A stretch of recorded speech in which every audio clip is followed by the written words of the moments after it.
Hello friends, வணக்கம். Sunday ஸ்பெஷலாக பார்த்திங்கன்னா பாறை மீன் குழம்பு. இந்த மீன் குழம்பு பார்த்திங்கன்னா வெங்காயம், மிளகு, சீரகம், கறிவேப்பிலை, பூண்டு எல்லாத்தையும் அரைச்சி செஞ்சுருக்கேன். இந்த மாதிரி வெங்காயம் பூண்டெல்லாம் அரைச்சி செய்யும் போது குழம்பு ரொம்ப திக்காக கிடைக்கும்.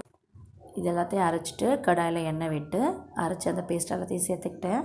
கொஞ்சம் குறை இருந்தால் அரைச்சிருக்கேன். அது நல்லா வதங்கின பிறகு தேவையான மிளகாத்தூள், தேவையான புளிக்கரைசல் சேர்த்த பிறகு உப்பு சேர்த்துருக்கேன். கூடவே பார்த்திங்கன்னா மீன் குழம்புக்கு இட்லியும் ரெடி பண்ணிட்டேன்.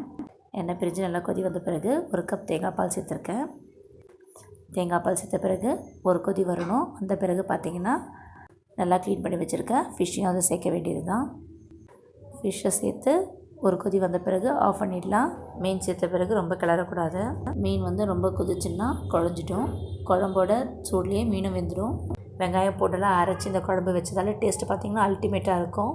சூப்பரான இட்லியும் சூப்பரான மீன் குழம்பும் மார்னிங் பிரேக்ஃபாஸ்ட். தேங்க்யூ.